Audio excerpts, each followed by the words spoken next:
Assalamualaikum warahmatullahi wabarakatuh. Ketemu saya lagi di UNER Channel, channel yang mendidik, yang memberikan pandangan-pandangan ilmiah serta fakta-fakta eh, yang ada di sekitar kita. Nah, kali ini saya mengajak Anda untuk tetap sehat karena sehat itu adalah kata magnet yang menjadi pengharapan banyak orang dan pasti harus selalu semangat karena dengan semangat imun kita akan meningkat. Ada tamu istimewa sengaja saya menghubungi sudah lama ini, Mbak Afi Natya Rina yang saat ini di Singapura. Apa kabar Mbak Afi? Sehat, sehat. Ini Alhamdulillah. ini teman saya diskusi, teman saya dalam organisasi di Perhuma Surabaya, tapi sekarang berada di Singapura. Tapi bukan karena COVID, tapi beliau memang bekerja dari sana bersama keluarganya. Keluarga sehat Mbak Betul. Afi? Alhamdulillah sehat, Pak. Kita lagi terkurung ini di sini lagi lockdown. Nah, ini menarik ini. Saya langsung tembak aja, memang kita bahasanya ke sana. Iya, iya, iya. Apa yang terjadi di Singapura di akhir Juli ini saat ini? Betul. Jadi di Singapura sendiri sekarang ini lagi disebut circuit breaker atau CB, disingkatnya CBHA, Heightened Alert. Jadi lebih diperketat lagi seperti itu. Jadi kalau di Singapura sendiri tuh ada beberapa tahap Pak circuit breakernya. Sempat dari 2020 benar-benar totally lockdown yang nggak boleh keluar per orang per rumah hanya boleh satu orang begitu. Dan sekarang ini agak longgar karena boleh keluar berbelanja, boleh keluar ke tempat umum tapi dibatasi 2 orang, nggak boleh makan dan sebagainya seperti itu. Dan ada penerapan lain yang dari luar nggak boleh masuk, itu ada karantinanya sendiri Pak Suko. Dulu itu 2 minggu tanpa ada asuransi. Kalau sekarang pemerintah Singapura sudah nggak mau menanggung untuk yang terkena Asuransi. COVID ya, jadi harus punya asuransi sendiri. Jadi yang mau masuk Singapura lebih ketat lagi sekarang seperti itu. Oke. Jadi ketat Nah, banget. artinya Singapura sepi sekali saat ini ya. Ya, sepi dari wisatawan. Jadi kalau yang biasa ke Singapura lihat airportnya penuh, airport sekarang pun ditutup karena dia pernah menjadi klaster COVID. Jadi hanya boleh yang memegang tiket aja yang datang, seperti itu. Jadi semua toko-tokonya juga tutup, mall-mall di dalamnya tutup, begitu. Bagaimana dengan Pulau Sentosa, Pasar Bugis, Orchard Mm-mm. Road, sepi semua. Mereka tetap buka, tapi jualannya ganti. Kalau yang pernah ke sana mungkin pernah lihat jual kaos, jual coklat-coklat Singapura, itu mereka sekarang jualannya masker, hand sanitizer, seperti itu, Pak. Jadi buka, tapi jualannya ganti mereka. Mereka berusaha survive. Itu nanti akan kisah lain dan Anda harus cerita karena banyak teman-teman di Indonesia yang pasti rindu Singapura juga. Tapi Iya, gimana betul. kebijakan? Tadi satu rumah boleh Hmm. keluar satu orang. Gimana ngawasinya, Mbak? Oke, jadi di Singapura dengan circuit breaker itu kalau kita menerapkannya dengan ada namanya Trace Together, sebuah aplikasi untuk melacak. Nah, dari Oh, pelacakan itu nanti ketahuan juga dari mana, pernah kemana, dan juga vaksinnya masuk ke Trace Together itu nanti, oh orang ini sudah vaksin. Jadi kalau dia sempat terpapar atau apa, bisa ketahuan, oh Anda ke tempat-tempat yang sekian, ada orang di sana juga. Jadi handphone kita nih punya aplikasinya sendiri Pak, namanya Trace Together. Saya jadi sempat. nggak perlu surat keterangan dari kelurahan atau rumah Betul, sakit. seperti ini ya. Oh, Oke. oke, oke. Jadi agak-agak buruk, nanti saya tunjukkan lah. Itu Oke. salah satu stepnya yang di sini. Dan untuk circuit breaker sendiri di Singapura itu ada registrasi. Jadi dari ID itu kita sudah terdaftar di handphone kita dan nomor handphone kita didaftar sama Kementerian Kesehatan. Ada berita apapun setiap hari dapat SMS seperti hari ini sudah vaksin sekian persen orang-orang, ada yang ditemukan kasus kesekian, itu ada update-nya melalui WA setiap hari, Oh, Pak. jadi pemerintah memberikan informasi publik Mm-mm. langsung kepada handphone masyarakat. Betul, jadi bisa terdaftar satu rumah satu nomor aja, atau dua-duanya mau daftar, kayak saya suami istri mau daftar boleh, atau ngakses sendiri ke websitenya juga boleh. Dan mereka ada yang di Instagram juga, tapi yang di Instagram kalah cepet ya sampai yang di website. Di website itu lebih detail, ada data sekian persen, grafik sekian persen, begitu. Kita benar-benar ngelihat dan tahu. Dan Ya, itu, sebagai orang komunikasi ini uh-uh, menarik ya Mbak Afi ya. Ini apa betul. fungsinya dan ini kan seperti ramalan cuaca, nanti Ah, hujan tidak. Nah ini kan kita dengan data-data itu betul. bisa mengukur mengambil keputusan seperti itu kah? Betul, jadi kebetulan yang kita tangkap di sini berita di media, di website pemerintah, atau wawancara yang ada di TV, itu satu suara Pak. Misalnya ada pengumuman jam sekian nggak boleh di wilayah ini, mulai ditutup. Saat itu mal dekat rumah saya ditemukan 2 orang, akhirnya malnya ditutup 3 hari. Nah, seperti itu nggak ada kerancuan, semua bilang tutup, ya tutup. Jadi semua yang kita akses beritanya sama, jadi satu suara. Itu yang memudahkan kita. Jadi kalau orang nggak tahu Instagram, tapi bisa lihat di WhatsApp, sama beritanya. Kalau orang bisanya lihat TV aja, sama beritanya, Ini gitu. menarik Mbak Afi, artinya kan komunikasi publiknya juga Betul, berjalan ya. jalan, sehingga Oke. pengetatan itu bukan hanya ketat apa ya di pagar-pageri, tetapi juga informasinya juga dikelola dengan bagus sehingga informasi hoax itu sangat minimal ya. Sangat minimal, betul. Karena di sini saya pahami orang-orang itu lebih lebih kiasu, bahasa Singapura kiasu itu FOMO, Pak. Apa ya, takut kalah dulu. Jadi kalau sampai ada orang lain tahu dulu, mereka tuh kayak, kok kamu tahu dulu sih? Aku juga baca nih di sini gitu loh. Jadi budayanya tuh balapan untuk pengen tahu duluan gitu. Tapi informasi yang dikejar bukan drakor atau tentang seleb-seleb ya. Betul. Jadi di sini seperti itu. Sebelum pemerintahnya ngelarang untuk pakai masker, saat itu ada berita kan meledaknya saat Chinese New Year ya. Di sini kalau Chinese New Year kan meriah ya. Nah, Februari ya? Betul, Februari 2020. Saat itu mencuat ada berita di China, dan di sini juga orang-orang mungkin karena dulu pernah ada SARS yang lebih mewabah ya. Jadi mereka sudah pakai masker. Jadi saya sempat heran, loh, kok sudah pada pakai masker ya di sini. Kemudian baru 2 minggu ada aturan, di bulan Maret baru ada aturan pakai masker saat itu. Nah, baru diwajibkan di bulan April. Jadi circuit breaker di sini tuh bertahap. Pertama disuruh pakai masker, kedua disuruh jaga jarak, kemudian bis juga kapasitas dikurangi, sekolah kapasitas dikurangi. Nah, itu bertahap, jadi nggak tiba-tiba gitu ada peraturan seperti itu. Biasanya selisih 3 hari kemudian. Seperti hari ini diumumkan, 3 hari kemudian berlaku gitu, Pak. Ya, Mbak Afi, apa ya, pengetatan pemerintah jelas, tegas. Gimana kondisi di lapangan, artinya apakah banyak petugas dan apakah juga ada orang yang masih melanggar? Oke, jadi kalau untuk aturan dilarang, iya ada penegasan juga. Pun di media diumumkan kalau sampai melanggar ada denda sekian. Sebentar, saya ingat-ingat juga nih, di sini kalau nggak pakai masker dendanya sampai dengan $1.000. $1.000 itu setara 11 jutaan lah. Tidak gitu. Pakai masker 11 juta. Betul. Jadi kalau sampai di sini itu ya pengulangan, Pak ya. Tapi kalau sampai dia meninggalkan rumah, awalnya dia nggak pakai masker tuh 300, kemudian kalau berulang lagi nggak pakai masker ketahuan lagi itu sampai dengan 1.000 gitu. Menarik gitu. Iya, sampai ada yang viral juga saat itu, kayak anti tante-tante gitu ya, nggak pakai masker di sini, kemudian jadi viral karena dia ditegur itu sampai jadi viral gitu. Saya sampai heran, wah di sini nggak pakai masker langsung viral ya. Tapi artinya mereka juga dibully juga pada masyarakat karena pakai masker ya. Iya. Karena yang lainnya patuh, kok kamu nggak patuh gitu. Itu tadi sih. Apa ya, pendidikan kebangsaan, kewarganegaraannya ketika solidaritas ini sangat bagus ya. Betul. Coba kita lihat sekarang tentang kondisi kalau misalnya apa ya, jumlah ini kan kondisi rumah sakit gimana sekarang?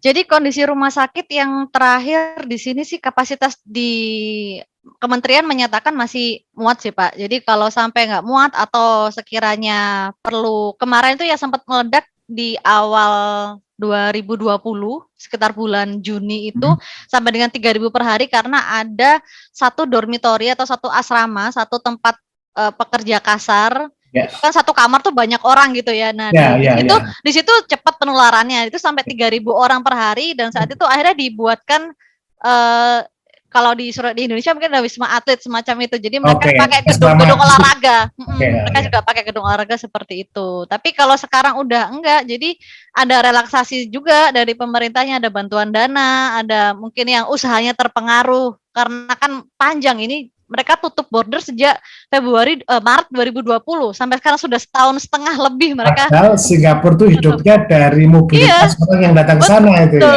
Betul. Jadi kalau dibilang, kalau dengar suara mengeluh ya pasti ada, tapi tidak begitu santer mungkin kita dengarnya karena mereka entah ya, di sini cara bertahannya beda-beda. Saya sempat lihat oh pemerintah ada bantuan juga, jadi boleh mendaftar di website pemerintah diberikan bantuan sekian, kemudian yang sudah elder sudah tua itu juga bisa dapat bantuan kayak makan berapa kali sehari, bantuan diskon listrik dan sebagainya itu ada semua di websitenya. Jadi kita pun bisa tahu kayak kita yang orang non Singaporean, wah nggak dapet ya jadinya ya gitu.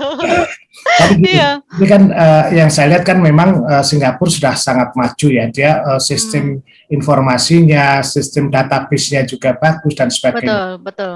Yang saya coba tanyakan adalah soal tentang partisipasi masyarakat ya.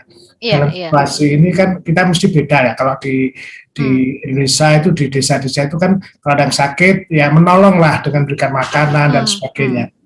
Nah pastilah setiap manusia punya jiwa untuk menolong. Nah bagaimana dengan di Singapura? Jadi kalau di Singapura sendiri tuh ada istilahnya kampung style. Pernah ada satu warga yang akhirnya kena COVID dan dia juga ada komorbid jantung kalau nggak salah, sempat viral karena dia harus melakukan operasi dan biayanya kan sudah tidak ditanggung yang per tanggal berapa gitu kan, ada aturan pemerintah sakitnya itu nggak tanggung. Nah akhirnya warga itu membeli semua dagangan di tokonya supaya habis. Jadi mereka nggak ngasih uang, nggak ngasih bantuan, tapi gimana cara dia tetap survive tanpa malu meminta. Di sini tuh kalau minta tuh malu gitu Pak kayaknya. Jadi nggak ada yang keluarga itu nggak ada yang minta, tapi tetangga-tetangga itu tahu. Akhirnya mereka sampai viral karena satu blok itu pada beli ke tokonya dia gitu. Akhirnya tokonya sampai ludes gitu. Jadi mereka minta bantuan tuh malu ya? Betul, betul. Jadi saya juga waktu baca berita itu keluarganya tuh nggak mau menyebutkan itu, tapi yang lainnya pada kasihan kayak kamu pasti butuh dana kan gitu. Akhirnya mereka nggak ngasih fresh money ke mereka, nggak mendatangi keluarga juga, tapi dengan membeli diludesin tokonya itu akhirnya sampai jadi viral si tokonya anti siapa itulah, pokoknya bener-bener oh jadi solidaritasnya mereka seperti itu ya, mereka juga nggak mau bikin si tetangga ini malu dikasih uang gitu, mereka nggak mau, oh ya tak beli aja deh, dibeli sampai habis gitu. Apa pelajaran yang bisa dipetik dari Singapura misalnya baik pemerintah maupun partisipasi masyarakatnya untuk mengatasi pandemi di sana? Mereka percaya banget sama pemerintahnya Pak, gitu. Meskipun itu mereka terdampak loh. Jadi kalau misalnya kayak vaksin itu juga ada golongan tua yang nggak mau divaksin sampai sekarang akhirnya dibuatkan tim yang bisa didaftar data oleh anak-anaknya kalau orang tuanya tuh nggak mau atau nggak mampu berangkat ke tempat vaksin, jadi didatengin gitu. Jadi ada juga yang nggak percaya ya?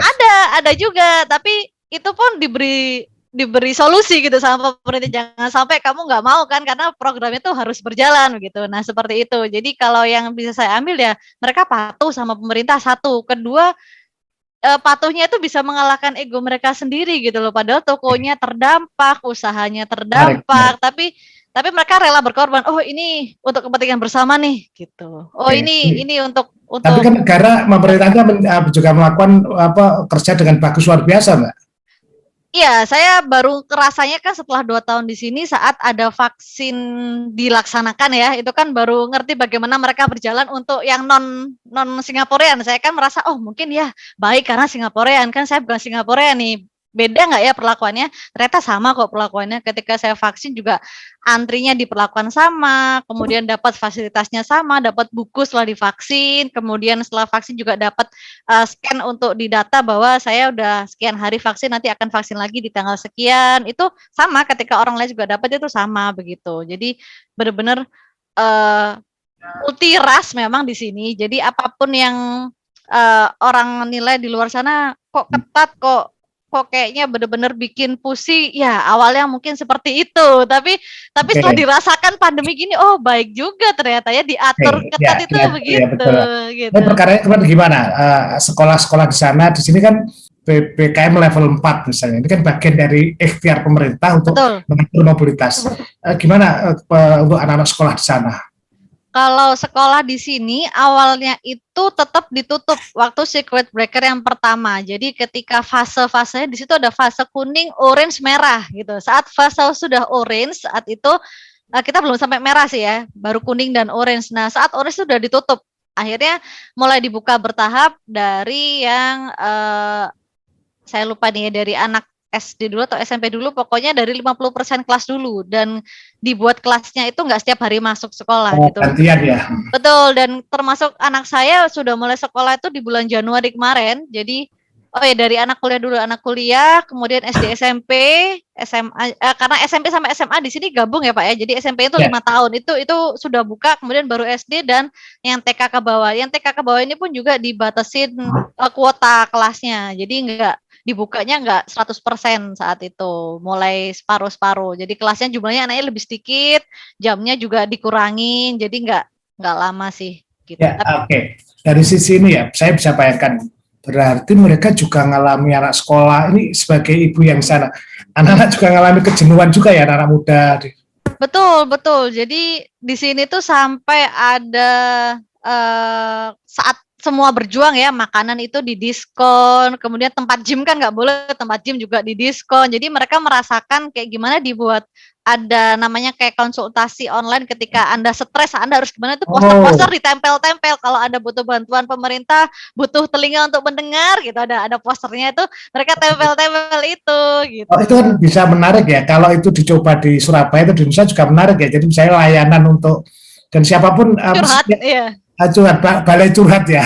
Iya gitu. Terus siapa yang menangani itu, Mbak? Ada apakah negara atau universitas atau siapa? Yang saya baca sih di sini kalau posternya itu punya kerjasama ya Pak ya. Jadi pemerintah kerjasama dengan lembaga-lembaga yang lembaga-lembaga layanan itu ya. Iya, betul seperti ini bisa ditiru, Mbak. Ini Perhumas Surabaya sama UNER kan bisa membuat hotline semacam itu ya. Iya. Jadi itu mungkin dari gerakan terkecil misalnya nggak ada yang bergerak ya kita di lingkungan teman-teman kita sendiri kita bisa tanyakan gimana kondisimu, kamu butuh apa. Kadang karena kalau orang memulai cerita itu malu kan Mbak, pasti kayak merasa lemah, kayak merasa nggak mampu gitu. Saya contohnya ketika saya isoman tuh saya langsung aja saya ngubungi teman grup itu, izin saya berhenti dulu, saya lagi isoman. Wah, baru setelah itu saya cerita dan saya sembuh. Banyak yang mengaku diri saya isoman. Iya, betul seperti itu. Awalnya dulu kan kalau kita isoman itu kan agak dijauhi orang, wah dianggap kita penyakit gitu. Iya, takut menulari gitu kan, seperti yang viral beberapa hari yang lalu di Medan kan Pak ya, ada sempat saya lihat di sosial media di Toba itu ya, dan sebagainya. Iya, betul. Itu hanya karena mereka belum paham. Seandainya mereka paham, mungkin nggak seperti itu kan, Pak. Gitu aja sih saya nangkepnya. Oh, ini mungkin ada informasi yang belum jelas di mereka, akhirnya nangkepnya ini sangat berbahaya sampai diperlakukan seperti itu. Nafi, ini kan basicnya sangat saintifik ya, sangat berpengetahuan, ilmu pengetahuan pendekatannya pendekatan teknologi, ilmu pengetahuan dan teknologi ya di Singapura dalam menangani itu. Nah, kira-kira apakah hanya ilmu kesehatan saja atau ilmu-ilmu lain juga mengambil peran dalam mengelola situasi pandemi ini? Kalau yang paling utama atau yang paling bisa dilakukan hal terkecil itu Pak, bisa kita tiru adalah itu patuhnya itu aja dulu. Karena kan betul, kalaupun kita sampai patuh sama pemerintah kemudian sampai kita sakit, toh juga di Indonesia COVID dibiayai kan gitu loh.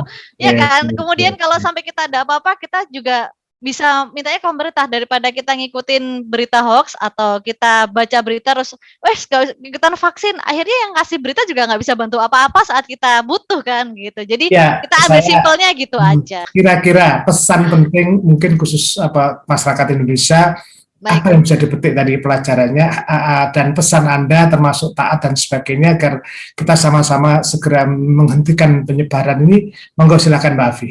Baik, jadi kalau di Singapura atau di Indonesia untuk semuanya menyimak di sini ya, saya rasa harus satu deh, semangat itu dulu. Semangat apapun, semangat pengen survive, karena di sini kita harus survive bagaimanapun kondisinya. Kita tidak tahu yang ke depan terjadi akan seperti apa, selain kita survive dimanapun merasa seperti ini. Jadi jangan merasa sendirian, jangan merasa cepat menyerah. Yang punya usaha, coba dialihkan usahanya, kita cari kesempatan-kesempatan yang lain. Yang lagi sakit tetap berusaha survive, karena dengan kita survive kita nanti ke depan punya kesempatan bisa membantu orang lain, kita bisa lebih bermanfaat. Jadi jangan berhenti di sini, jangan karena pandemi terus kita menyerah atau menyalahkan keadaan, menyalahkan pemerintah, itu sama sekali nggak perlu. Yang kita perlukan, kita harus bangkit, kita harus semangat gitu. Ya, mungkin itu dulu Pak Suko yang bisa saya sampaikan. Jadi semoga bermanfaat untuk yang menyimak semuanya teman-teman. Makasih banyak Mbak Avi, dan saya mohon Anda walaupun di Singapura tetap ilmu Anda, apalagi Anda masih punya usaha jarak jauh ya di Surabaya. Betul. Tolong bantu kami yang ada di Indonesia ini Ya, dengan kita saling bantu. kecerdasan itu. Terima kasih, salam buat keluarga, Makasih. jaga kesehatan. Baik, terima kasih. Sampai jumpa. Salam. Assalamualaikum. Ya, pemirsa, itu tadi Mbak Avi Natiari. Nah, dia adalah alumni komunikasi Universitas Airlangga. Ini dulu juga Ning Surabaya dan aktif, ini orang luar biasa, dan saya berdoa semoga dia jadi wali kota Surabaya. Nggak tahu tahun berapa. Terima kasih, tetap sehat dan semangat. Saya Sukodoto dari UNER Channel, channel yang selalu mencerdaskan dengan pendekatan ilmiah untuk kita diskusikan bersama. Assalamualaikum warahmatullahi wabarakatuh.